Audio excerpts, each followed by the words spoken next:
I had just purchased a subscription to you guys to avoid the sensationalism, yellow journalism, clickbait, and so forth. I'd been sold on the theory that a newspaper that has a steady stream of income from subscriptions would be safe from that. What a joke.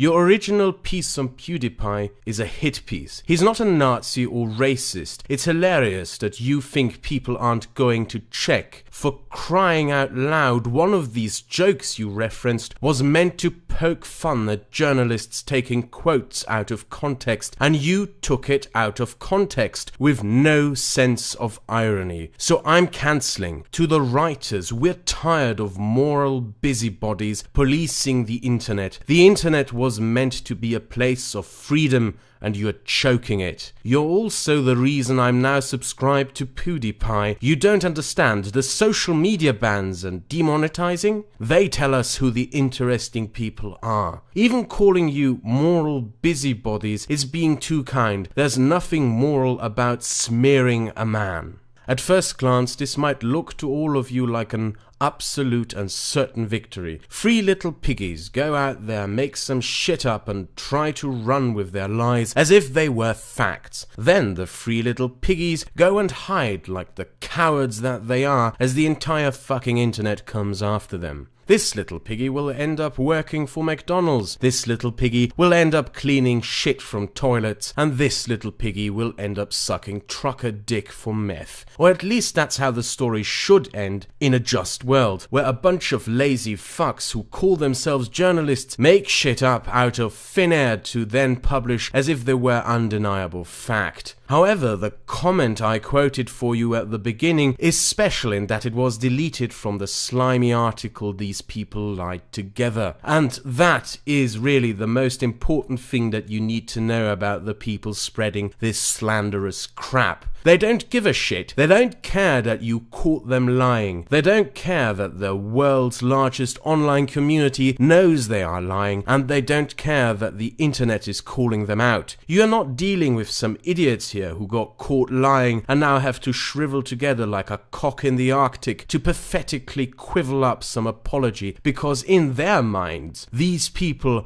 are right, no matter how much reality disagrees with them. You're dealing with a closed mind here. People who have come to the conclusion prior to making any investigation or inquiry into a matter that they have made a judgment of. Even though you would expect a journalist to do those very fucking things. And their behavior on the internet has so far underlined that fact.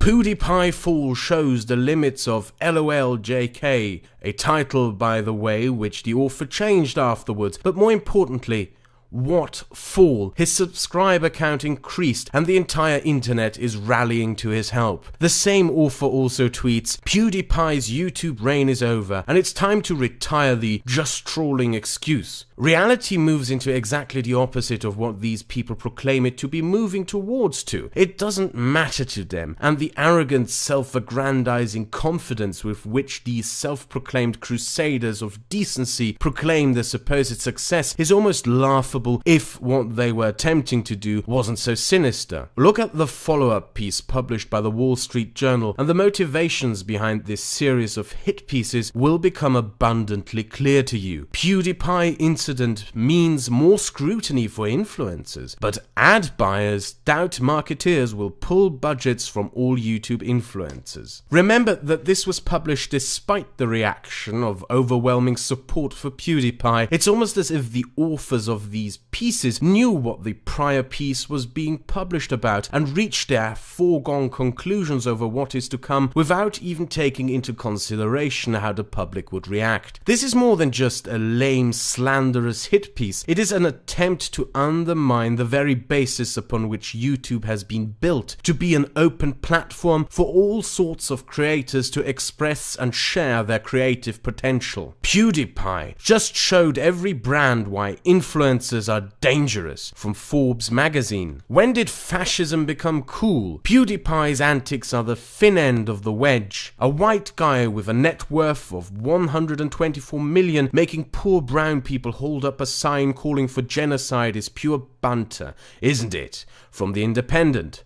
The downfall of YouTube's biggest star is a symptom of a bigger illness. The Schadenfreude over YouTube star Felix Kjellberg's sudden fall from grace overlooks much bigger, more insidious patterns of young men testing boundaries in the angriest corners of the internet, from that cancerous, repugnant cesspit known as BuzzFeed. YouTube's monsters, PewDiePie and his populist revolt from the New York Times. The articles all have the same undertone to them. YouTube is infested with Nazis, racists and other vile scum, and it is time to strangle YouTube's creators by cutting down on the financial assets available to them. For the past years, since the advent of the internet, we have seen these publications in decline as their revenue steadily kept dropping, whilst new media has been advancing in being more informative, more creative, more exciting, more unique, and above all, more entertaining. It is easy to conclude that this move by these publications, who all acted in sync, almost as if this slanderous attack was coordinated, was done out of envy. But there is more to that. They are losing their grip on public power. They are losing the monopoly on shaping public opinion, as shaping public opinion is now possible to be done by anyone who can pick up a microphone and record their thoughts and aspirations. And as it happened, many of us who use this platform do not follow the strict limitations of political correctness that these ancient dinosaurs would wish to have enforced upon us all. Make no mistake about it, this is about more than merely PewDiePie. This is about this very platform itself and about the internet itself. As the articles and opinion essays indicate, this is a move to sanitize the internet, starting with YouTube and starting by attempting to force its biggest figure of success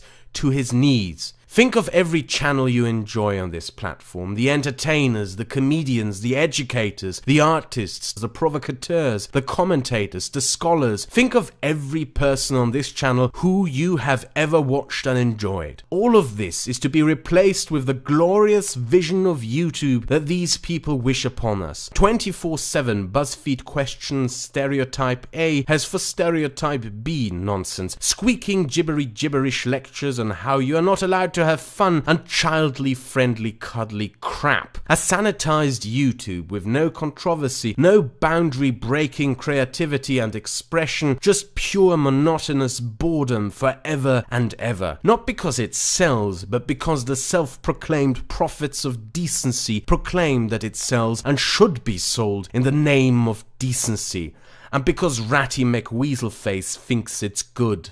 This may start with PewDiePie, but it will end with you, because you might be too dirty for the glorious vision of a sanitized YouTube obedient to a dying media. Well, I propose something else. In the description of this video, you will find the email addresses of all companies that are advertising on the Wall Street Journal. Since it is their claim that their sanitized and cleansed version of YouTube would sell better, you might consider writing emails to these companies letting them know that maybe their products would sell better if they weren't advertised on the Wall Street Journal. Oh, and in the end, since I know that I have subscribers with more subscribers than I have, if you enjoyed this video and agree with it, I'm giving you permission to download it and upload it to your channel. You may even monetize it if you wish. And to PewDiePie, should he by any chance see this, do not bow to those slimy hacks who wish to bring you on the knees based on nothing more than slanderous lies. Have a nice day.